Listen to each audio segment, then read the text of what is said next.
Alright, so I'm going to be doing a review of the movie Monster Island, or as it's originally called, Orang Ikan, which, this is a movie I was really excited about. This came out last year, and recently was picked up on Shudder, so that's why I'm doing the review here on YouTube, because the streaming movies come here on YouTube. Theatricals on Patreon, or Patreon exclusives. So, what did I think?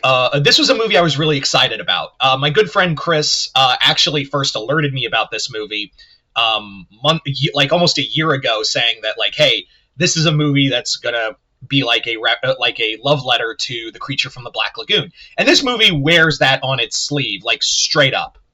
So let's talk about the plot of the film. The plot is that the plot of this film is that it's World War II, and a Japanese soldier who is a traitor has survived a hell pit ship, which those were real things, getting blown up alongside a British soldier. The two of them escape and end up on an island where it is home to a humanoid amphibious creature, and the two must work together to kill this monster. So, yeah, it's a story you've seen before. First things first, the creature, the Orang Ikan, the Orang, as it's called, yeah, I'll just call it the Orang. The Orang, the suit, you clearly see where the budget went. Like, that suit and the animatronics for the jaws and mouthpiece and how it how it looks so good. There is some minor CGI, and trust me, when you'll know the CGI when you see it, especially with the submarine and the boat. Yeah. It's clear that a lot of this went to the practical effects, which, practical effect-wise, is really solid. Like, they clearly wanted to make a creature, a Gillman-like monster, and update it to a more primal look, which is funny because the Gillman came from the Precambrian era, but I digress. It's a more savage look.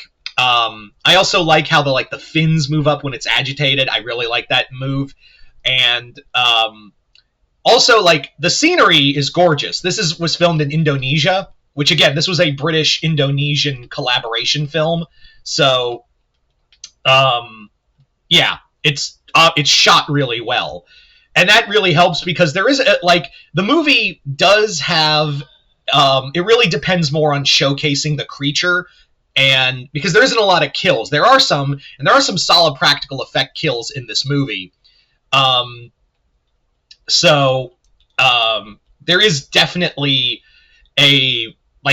it looks gorgeous for the budget this movie has, and I can't really say, how much of a budget went, because clearly, again, practical effects probably took the lion's share. But they really do some beautiful scenery, with cinematography, so that really helps carry this movie is cinematography, which is a thing I've not really mentioned before when it comes to movie reviews. I will also say that you really got to lower expectations because, as I said, this is a low budget movie.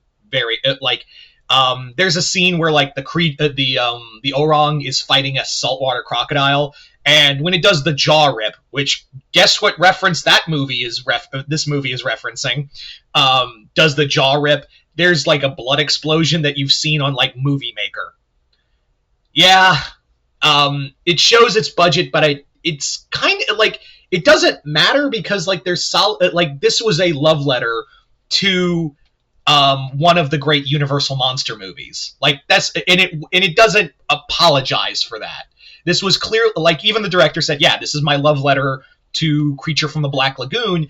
And guess what? We don't have a lot of creature films. I don't know what to tell you, but we haven't had a creature film since 1956. Do not count Monster Squad. That was under, I guess if I count this as a creature film, I guess I should count Monster Squad. So yeah, 1984. So technically, we haven't seen a Gillman creature film. Well, on his own. Let's say that. I'm getting lost in my own logic. Point being, this movie is what and also the actors, the two, oh god, I'm so tongue-tied.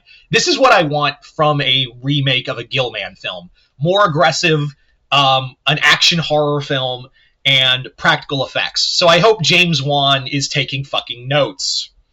because I really want his. I want because yeah, James Wan is like doing the Creature from the Black Lagoon remake, supposed to come out. Yeah. So yeah, just take notes, Juan. This is what we want. I will say this isn't like a gore fest. There is a solid like 3 kills in this film and maybe a little more, but this isn't like a, straight up like Predator or something. This is more of a film about tension as well as like a VFX kind of showcase. The 2 actors we get in this film, the 2 main ones, I don't know the actors' names, but they are really solid. They really play off of each other really well. I also really like how they kind of reference with the Japanese soldier that, Christianity was kind of not okay in, Hideki Tojo era Japan. It was outlawed. So when he was his faith in God and everything else, it really plays. And I really don't like that trope of like in horror movies where, the soldier who has faith in God is going to like go crazy or it doesn't really mean anything. Here, it means something because he actually has a lot of moral quandaries. Like, there's a great moment where like they find like the nest of the orang, and he like actually stops and says, "What? This isn't gonna solve." Like he stops the British soldier Bronson is like, "This isn't gonna solve anything. It's just gonna piss her off more." So let's think of something else. I also really like how, there is actually like a religious moral quandary to like killing this thing because it is alive, So I do like that in this film, that they actually utilize that. Yeah, I will say you got to lower your expectations because while there are some solid kills, this is not a that isn't this kind of movie, but thankfully the 2 actors carry it enough. I will say that there is and it depends more on showing and not speaking the roles, if that makes any sense. It's much more about the scenery telling the story and also like the creature telling the story, in that, you follow, you let the effects tell the story. So there is that. It is slow. It does get slow in the middle, and I think it goes on. It's an hour and 22 minutes. I feel like it should have been a little shorter.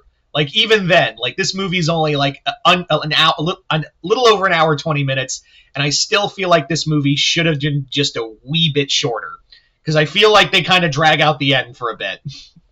But other than that, yeah, it's just nice to have a monster movie that I don't like, a low budget monster movie that I don't fucking hate. Like, it's really good to like watch this and be like, yeah, I see the vision of what the director wanted. I see the obvious love letter to not just that, but also Predator, King Kong, and a few other movies here and there. And this is kind of something where you watch it and go, why can't we get this in a bigger budget, Universal? So I would recommend it. If you have Shudder, give it a watch. If this is definitely like if you have Shudder or it's a rental, I would say give it a look. If anything, if you are a practical effects junkie and if you are a monster movie junkie, I would say give it a solid look. I also am probably the next movie review you're probably going to see, depending on how I feel about it, is when I do another streaming movie review, is that god-awful coming soon War of the Worlds movie with Ice Cube. Go watch the trailer for that and realize, oh no, just watch the trailer for War of the Worlds, and you'll see what I mean. And that's coming out on Amazon. Like, that's an Amazon release, and I'm just sitting here going, this was good enough for Bezos? Anyway, so yeah, if you've seen Monster Island, or I'm going to use the parenthesis title too, Orang Ikan, let me know in the comments below what you guys thought of it. Comment below, let me know. Other than that, hope you all enjoyed this. I'm Mr. Multiverse. I'll see you next time in Multiverse.